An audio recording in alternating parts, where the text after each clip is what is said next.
สบายดีสบายดีซุมเจ้าสบายดีเด้อ YouTube สบายดีเบิดทุกผู้ทุกคนคำแรกก็สิมีคำว่าสบายดีตลอดทุกคลิปเลยซุมเจ้าคำนี้เป็นคำที่ทุกคนก็ใช้ได้นะบ่ว่าไผหั่นนะสำหรับข่อยนี่เป็นคำแรกเลยที่ว่าสบายดีคันแปลเป็นภาษาอังกฤษก็ say hi เด้อซุมเจ้าเด้อ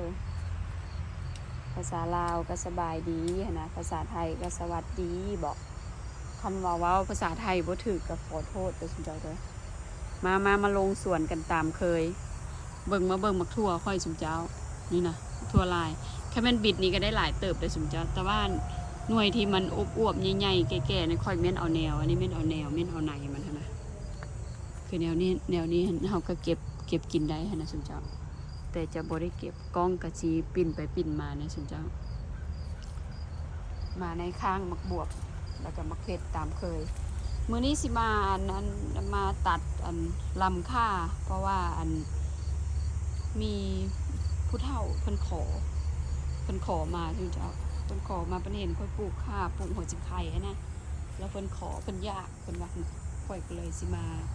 ตัดละไปตอนเพิ่นนะอันซะเบิ่งพุ่นน่ะมักทั่วค่อยซุมเจ้าสะอ่อนบ่ผู้ใดสะอ่อนน้ำค่อยเวลาเขาปลูกมักบวบมักทั่วปลูกมักแตงเด็ดใบเด้อซุมเจ้าเด้อปลูกกินมากต้องเด็ดใบ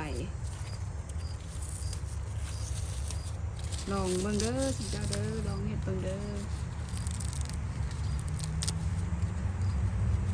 ทั่วค่อยเป็นหลายแท้เป็นว่าซุมเจ้าเลยดูนะมันบักใหญ่เลยอันนี้ค่อยตัวใดมันที่มันตึงมันสิแก่นะเขาก็แม่นเอาเฮ็ดแนวซุมเจ้าเขาก็มีเวลาเขาก็ออกมาเด็ดนะหลังจากเราทำงานมาแล้วก็เฮ็ดนี่แล้วอยู่ในบ้านแล้วก็ออกมาสวนให้นึงซุมเจ้าเพราะว่ามื้อนี้ทิศนี้สิบ่ได้ออกกำลังกายค่อยก็เป็นคนนึงที่มักออกกำลังกายได้ซุมเจ้าแต่ว่าออกจังไหนก็ยังตุ้ยอยู่คือเจ้าเพราะกินบ่ค่อยว่าเลยจริงก็สิจังซี่แหละซุมเจ้าแต่ก็ขอบใจที่เข้ามากดไลค์เข้ามาติดตามเด้อซุมเจ้าเด้อข่อยก็อ่านทุกคอมเมนต์อยู่ได้แต่ก็บางทีก็บ่ได้ตอบนะถามว่าอ่านภาษาไทยตรงเบิดทุกโตบ่ก็บ่ตรงอยู่ได้ซุมเจ้าแต่ว่าเวลาเว้าก็เว้าได้อยู่หั่นบ่ปานใดหั้นนะแต่ถามว่าเขียนได้บ่ก็เขียนบ่ได้อีกนะแต่ว่าสมัยคุมื้อนี้มันทันสมัยหั่นนะเฮาก็ใช้สปีกเกอร์ก็ได้หั่นนะเฮาเว้าแล้วมันก็ออกมาว่าซั่นขอบใจเด้อที่เข้ามาติดตามกันเป็นจังใดซุมเจ้าเฮ็ดตามที่ค่อยโชว์มื้อนั้นล่ะบ่ที่เอาแป้งนัวใส่น้ำแล้วหดน่ะจะเบิ่งแม่นี่จะเบิ่งค่อยหดนี่เขียวขึ้นมาอีกละนี่นะนี่แล้วค่อยจึงบ่อยากหดแต่ว่า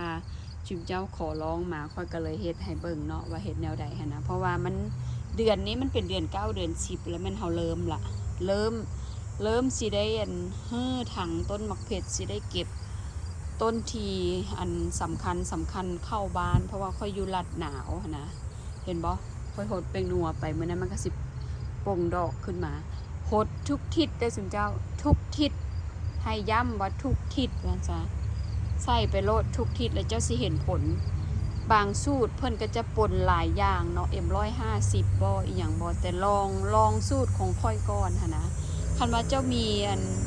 ปุ๋ยคอกหรือว่าขี้ไก่อีหยังหั่นน่ะก็ลองไปเฮ็ดเบิ่งซุมเจ้าเบิ่งพุ่นน่ะดกอีหลีได้ดกแต่ปลายจนฮอดเงาว่าซะลองเฮ็ดเบิ่งเด้อซุมเจ้าเด้ออันนี้ค่อยเก็บหลายรอบละซุมเจ้าสิเห็นว่ามะเขือค่อยดกอีหลีนะหลายรอบแล้วค่อยเก็บหลายถุงหลายถังแล้วว่าซั่นซะอันนี้เป็นข้างบ้านเบืองนี่ว่าซั่นซะทางมุมหน้าบ้านก็สิประมาณนั้นเลยซุมเจ้าเห็นบ่อันนั้นเป็นมุมหน้าบ้านของค่อยอันนี้เป็นแจบ้านว่าซั่นซะทุกต้นนะดกเบิดบ่ว่าจะเป็นต้นน้อยต้นใหญ่เจ๊เบิ่งก่อนนะอันนี้เป็นมองจอดรถซุมเจ้าเป็นมองจอดรถค่อยหากเฮ็ดพื้นนี้ อนค่อยซื้อมันจะเป็นอันพื้นดำนะซุมเจ้าพื้นยางมักต่อยบอกบ้านเฮาเอิ้นหลังจากนั้นค่อยก็ฮื้อออกค่อยก็ใส่ใหม่หั้นนะจ้างบริษัทเขาเจ้ามาเฮ็ดให้บ่ได้แม่นว่าอวดร่ำอวดรวยเด้อซุมเจ้าแต่ว่าความภูมิใจที่เฮาหามาหั้นนะเฮาสร้างมาว่าจั่งซะค่อยบ่เคยยอมแพ้กับอุปสรรคอีหยังสิ่งเล็กๆจะบ่อันนั้นหั้นนะบางทีเฮาอาจจะอันนั้นอยู่แต่บ่เคยยอมแพ้ซุมเจ้าเอ่ยเบิ่งพุ่นนะปลูกเผ็ดเป็นนั้นแถวเลยนะคือซุมเจ้าเห็นในคลิปค่อยเลยเห็นบ่อันนี้เป็นทางหน้าบ้านว่าซะก็จะมีเป็นแถวเลยคนแถวนี้เขาจะฮู้ว่าค่อยเป็นคนมักปลูกแล้วก็มีต้นหอมต้นไม้ที่เฮาอันเฮ็ดดันคอกแล้วค่อยก็เอาดินมาใส่นะซุมเจ้าเอาดินมาใส่แล้วตอนที่แรกค่อยปลูกดอกไม้แล้ววันนี้ค่อยมาเปลี่ยนเป็นว่าโอเคดอกไม้เฮาปลูกน้อยๆก็ได้หั่นนะแต่ว่าผักหอมเป็นหยังเฮาได้ซื้อตลอดหั่นนะยามร้อนอันใดเฮาประหยัดได้เฮาก็ประหยัดได้อยู่เมืองนอกเด้บ่แม่นว่าอุ้ยบัดเจ้าเมือจะคือใช้เงินจังซี่บ่แม่นซุมเจ้ายามเฮาเมือหาพี่หาน้องคันเฮาบ่อันนั้นก็เฮ็ดจังได๋ล่ะเพราะว่าอ้ายกับน้องเฮาก็บ่แม่นผู้หั่งตั้งมีว่าซั่นซะเฮาก็บ่แม่นว่ามีดอกแต่ว่าก็พอได้หั่นน่ะซุมเจ้านี่แหละอยู่เมืองนอกเฮาต้องเอาชีวิตตัวเองให้รอดซุมเจ้าขอขอบอกขอบใจเด้อที่เขามาเบิ่งค่อยก็บ่มีหยังหลายก็สิได้เว้าสำนี้คันอยากผู้ใดอยากฮู้หยังอีกก็ฝากคอมเมนต์ขอบใจหลายๆที่เขามาติดตามบ๊ายบาย